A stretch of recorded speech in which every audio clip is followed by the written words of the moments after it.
अस्सलामुअलैकुम। आज हम बनाने जा रहे हैं ओल्ड ट्रेडिशनल रेसिपी।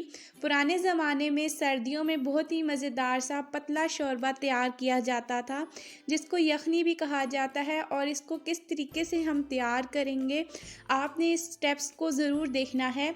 एक पाव गोश्त के साथ आप पूरी फैमिली के लिए इस यखनी को तैयार कर सकते हैं। सबसे पहले यहाँ पे एक पाव गोश्त लिया है। गोश्त आपने हड्डी वाला लेना है और इसके साथ 2 से 3 आपने चर्बी वाली बोटी लाजमी इस्तेमाल करनी है। तो चलिए इसको बनाने का प्रोसेस स्टार्ट करते हैं। सबसे पहले आपने मिट्टी का बर्तन लेना है। हम इसको मिट्टी के बर्तन में तैयार करेंगे, क्योंकि पहले ज़माने में मिट्टी के बर्तनों में ही इस शोरबे को तैयार किया जाता था। तो पहले हम इसके अंदर पानी शामिल करेंगे 2 लीटर के बराबर। फिर इसके अंदर हम गोश्त शामिल करेंगे। गोश्त में आपने चर्बी का इस्तेमाल लाजमी करना है। 1 टेबलस्पून लहसुन अदरक का पेस्ट शामिल करेंगे। एक दरमियानी साइज़ का छिला हुआ टमाटर शामिल करेंगे। एक छोटे साइज़ की प्याज शामिल करेंगे। आपने इसमें 2 से 3 प्याज नहीं शामिल करने, सिर्फ एक छोटे साइज़ का प्याज शामिल करना है, क्योंकि हमें इसकी बहुत ज़्यादा ग्रेवी नहीं चाहिए। 1 टीस्पून हल्दी पाउडर, 1 टीस्पून काली मिर्च का पाउडर, 1 टीस्पून लाल मिर्च का पाउडर, 1 टीस्पून धनिया पाउडर और हाफ़ टेबल स्पून इसके अंदर नमक शामिल करेंगे। आपने इसको बिल्कुल हांडी की तरह नहीं तैयार करना कि आप इसके अंदर 2 से 3 टमाटर शामिल कर दें या 2 से 3 प्याज शामिल कर दें। बहुत ही कम चीज़ों के साथ हम इसको रवायती तरीके से पतला शोरबा तैयार करेंगे, क्योंकि अगर आप हांडी तैयार कर रहे हैं तो उसके लिए आपको अच्छी सी ग्रेवी बनानी होती है। और इसमें हम सिर्फ एक शोरबा सा तैयार करेंगे, जिसका मज़ा आप जब तक खुद नहीं बनाएंगे तब तक आपको नहीं आएगा। अब पहला बॉयल आ चुका है। कवर करके इसको इतना पकाएंगे कि गोश्त बिल्कुल अच्छे तरीके से गल जाए। 50 मिनट मैंने इसको हल्की आंच पर पकाया है और अब देखें पानी काफ़ी हद तक खुश्क हो चुका है। अब यहाँ पे मैं आपको गोश्त चेक कराऊंगी कि कितने अच्छे तरीके से ये गल चुका है। इस रेसिपी में आप इसको हल्की आंच पे जितनी देर भी पकाएंगे इसका टेस्ट इन्हेंस होगा।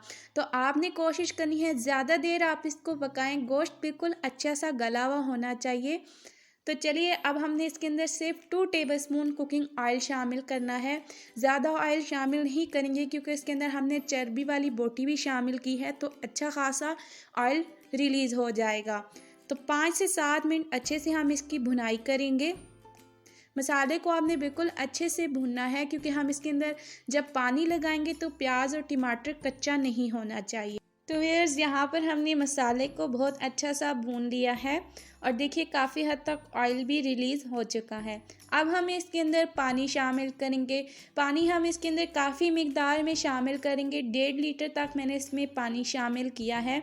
आप इसमें 2 लीटर भी पानी शामिल कर सकते हैं। तो चलिए अब आपने इसको 1 से 2 बॉयल आने तक बस पकाना है। अच्छे से मिक्स करेंगे। देखिए मसाले को आपने बहुत अच्छा सा भूनना है, ताकि पानी डालने के बाद आपके प्याज और टमाटर कच्चे ना रहें। 1 टीस्पून ज़ीरा पाउडर शामिल करेंगे। 1 टीस्पून कसूरी मेथी शामिल करेंगे। कवर करके 1 से 2 बॉयल आने तक इसको पकाएंगे। तो देखिए इसने ऑयल भी काफ़ी हद तक रिलीज़ कर दिया है। हमने इसके अंदर सिर्फ 2 टेबलस्पून ऑयल शामिल किया था और बाकी हमने चर्बी वाली बोटी इस्तेमाल की थी। तो तैयार हो चुकी है हमारी मज़ेदार सी रवायती यखनी।